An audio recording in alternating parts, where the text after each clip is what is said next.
Hello already episode చూసారు కదా, ఎలా అనిపించింది కామెంట్ చేయండి. సో ఇంకా రేపైతే హౌస్లోకి వితికా షెరు అండ్ పునర్నవి భూపాలం వస్తున్నారు. సో వాళ్ళిద్దరూ మరొక ఇద్దరిని హౌస్ మేట్స్ని కంటెండర్స్గా చేసి ఒకరికి బ్లాక్ది ఇవ్వబోతున్నారు. సో దాని తర్వాతే మనకి ఫినాల్కి వెళ్ళబోయే టికెట్ ఎవరు సొంతం చేసుకున్నారో తెలుస్తుంది. సో అది విషయం తెలిసిన వెంటనే మీకు పోస్ట్ చేస్తాను. మిస్ అవద్దు అంటే ఛానల్ని సబ్స్క్రైబ్ చేయండి. ఒక్కసారి ఓటింగ్ పొజిషన్స్ ఎలా ఉన్నాయో చూసేద్దామా. మరి టాప్ 1లో అయితే గౌతమ్ ఉన్నాడు, సెకండ్ పొజిషన్లో నిఖిల్ అండ్ థర్డ్ పొజిషన్లో విష్ణు ఉంది. విష్ణుకి నిన్న అన్యాయం జరిగిందని మీరు ఎంతమంది ఫీల్ అవుతున్నారో నాకైతే అనిపించింది. యాక్చువల్గా టేస్టీ తేజకి ఆ బ్లాక్ దొచ్చుంటే అయిపోతుండే, ఎందుకంటే తనే 2 టాస్కుల్లో కూడా లాస్ట్కి కంప్లీట్ చేశారు. కానీ ఎందుకో కానీ అఖిల్ కంప్లీట్గా విష్ణుని టార్గెట్ చేసినట్టుగా కనిపించింది.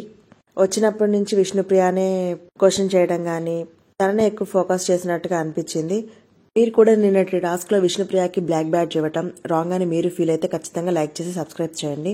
మీ అభిప్రాయాన్ని కమెంట్లో మెన్షన్ చేయండి. సో ఇంకా నెక్స్ట్ పొజిషన్లో తేజ, ఇంకా డేంజర్ జోన్లో అవినాష్, పృథ్వీ అండ్ నబీల్ ఉన్నారు. సో ఈ నబీల్ అండ్ పృథ్వీ ఇద్దరు చాలా రోజుల నుంచి ఓన్గా గేమ్ ఆడడం మానేసి ఫోకస్ అంతా డీల్స్ కుదుర్చుకోవడం మీద, ఒకరికొకరు సపోర్ట్ చేసుకొని ముందుకెళ్ళడం మీద ఉన్నారు. సో అది కొంతవరకు మాత్రమే చూడటానికి బాగుంటుంది, కానీ ఇలా డీల్స్ కుదిరించుకుంటూ గేమ్ని ముందుకెళ్ళటం జనాలు కూడా అంగీకరించరు.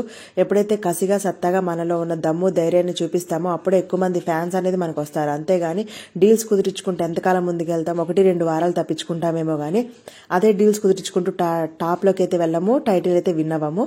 సో ఆ విషయాన్ని వీళ్ళిద్దరూ ఎందుకు మర్చిపోతున్నారో అర్థం కావట్లేదు. మనలో కసిని తెగింపుని చూస్తేనే కదా టైటిల్ విన్ అవుతాము. ఆ విషయాన్ని వదిలేసి టైటిల్ రేస్ కోసం పరిగెట్టకుండా ఎందుకు డీల్స్ కుదిరించుకుంటూ గేమ్ని స్పాయిల్ చేసుకున్నారో అర్థం కావట్లేదు. సో వాళ్ళిద్దరు కలిసి బడ్డీస్గా ఆడుతున్నారు. మేబీ డబుల్ ఎలిమినేషన్ జరిగితే వీళ్ళిద్దరే బడ్డీస్గా వెళ్ళిపోతారేమో అని అనిపిస్తుంది.